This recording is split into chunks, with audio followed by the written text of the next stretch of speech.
Kasunod ng nangyaring gulo sa Senado kagabi, pinangangambahan ngayon ng DICT at CICC ang paglaganap ng mga fake news online tungkol sa nasabing insidente. Ayon sa ahensya, maaaring samantalahin ng mga fake news peddlers ang sitwasyon para mag-post sa iba't ibang social media na udyukan ng publiko na makisali sa gulo na maaaring magsanhi ng karahasan. Kaya naman kumikilos na sila para bantayan at idaw ng mga post na ito. Kung ngayon ang balita sa report na ito. Mahigpit ngayon ang monitoring na ginagawa ng Department of Information and Communications Technology o DICT at Cybercrime Investigation and Coordinating Center o CICC sa iba't ibang mga social media platform na magpo-post online ng anumang uri ng panghihikayat sa publiko na makisali sa nangyaring kaguluhan at karahasan sa Senado kagabi, May 13.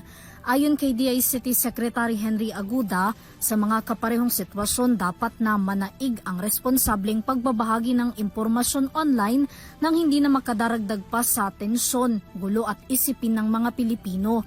Walaan niyang puwang ang mga peke, hindi beripikado at walang basihang balita. AI-generated video at litrato na ipinapakalat pa sa iba't ibang digital platform para makapanlin lang na magsasanhi lamang ng kalituhan at takot sa publiko. Babala ng ahensya ang mga mapapatunayang mali-mali ang impormasyon na ipinopost online tungkol sa nangyaring gulo at shooting incident sa mataas na kapulungan ay papatawan ng karampatang parusa.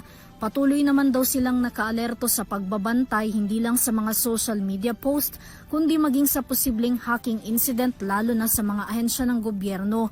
Nakikipag-ugnayan naman daw sila sa mga otoridad sandaling may mamonitor na mga post na humikayat sa publiko na magsagawa ng aktibidad sa isang lugar.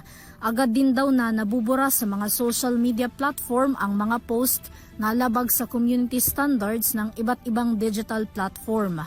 Para sa EuroTV News, Vanessa Cleofas, sumasaludo sa bawat Pilipino.